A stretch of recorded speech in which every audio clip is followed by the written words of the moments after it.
Jemaah sekalian yang saya muliakan, ketika Allah mencintai seseorang dan Allah memuliakan siapapun di antara hamba-hambanya, Allah tidak pernah memilih-milih. Apalagi pilihan itu berdasarkan pada posisi, status, jabatan, kekayaan. Saya ingin melengkapi cerita seorang sahabat kita yang pekan lalu sekilas saya sampaikan.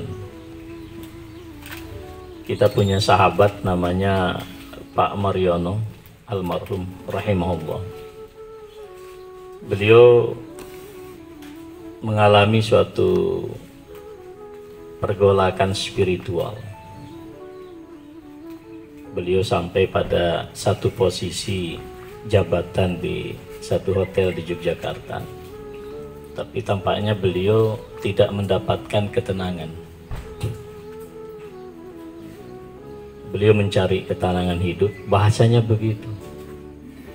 Ini kita ngobrol di depan jenazah, sudah jadi jenazah beliau.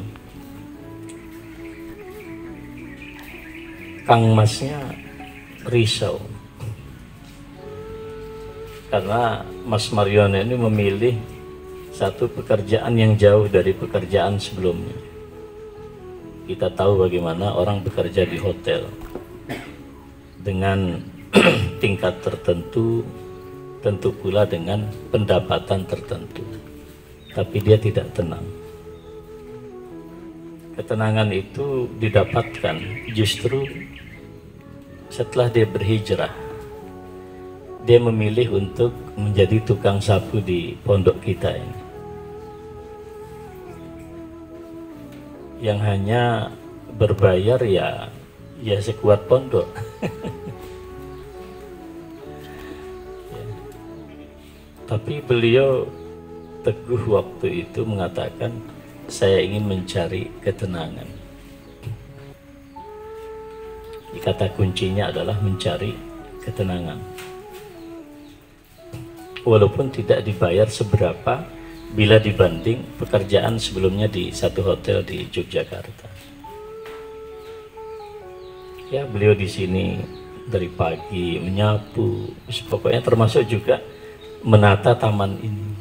Ini bagian dari peninggalan beliau juga. Sampai suatu saat Allah takdirkan beliau diuji oleh Allah dengan COVID. Sak keluarga itu. Rumahnya dikasihan, Pak. Sembuh alhamdulillah.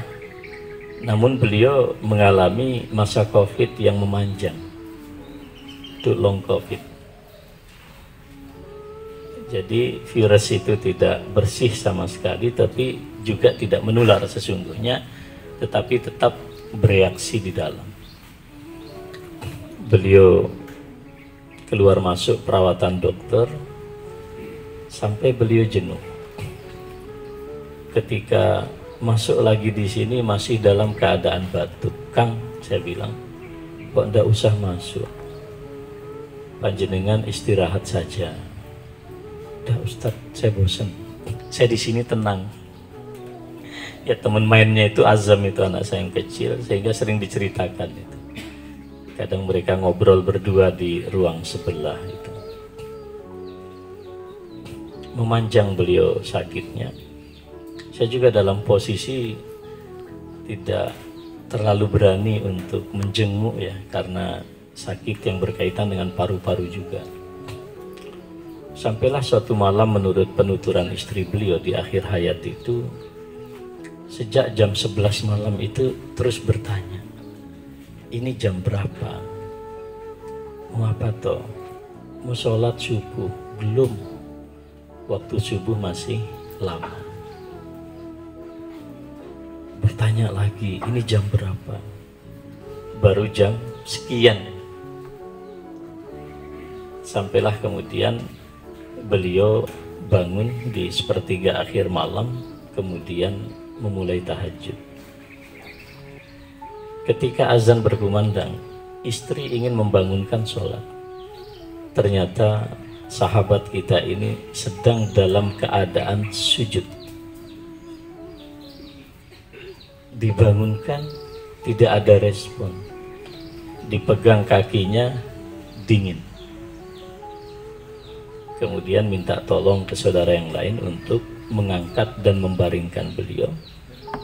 Walhamdulillahirabbil alamin, Allah mencabut nyawanya dalam keadaan sujud di sepertiga akhir malam. Jumat lalu saya ngobrol sampai setengah 11-an ya sama Bang Zul di sini, pengurus yayasan. Bang, saya bilang, ternyata untuk meraih kemuliaan di hadapan Allah tidak harus menjadi pejabat, tidak harus menjadi kiai besar, tidak harus menjadi ustadz dengan 1 juta follower. Hanya dengan menjadi seorang tukang sapu di pondok kita ini, itu rasa-rasanya ya Allah gitu. Mau cari apa Pak? Jadi memang kita bisa berharap ya kan, akhir hayat kita ini dalam kebaikan, tapi kan kita nggak pernah tahu. Apalagi sujud tahajud pula, sujud sholat wajib aja belum tentu. Iya kan, ini sujud sholat tahajud di sepertiga akhir malam, saat Rasulullah Sallallahu Alaihi Wasallam menjelaskan dalam hadis qudsi bahwa pada saat itulah Allah kemudian begitu dekat dengan semua hamba-hambanya. Allah begitu dekat dengan kita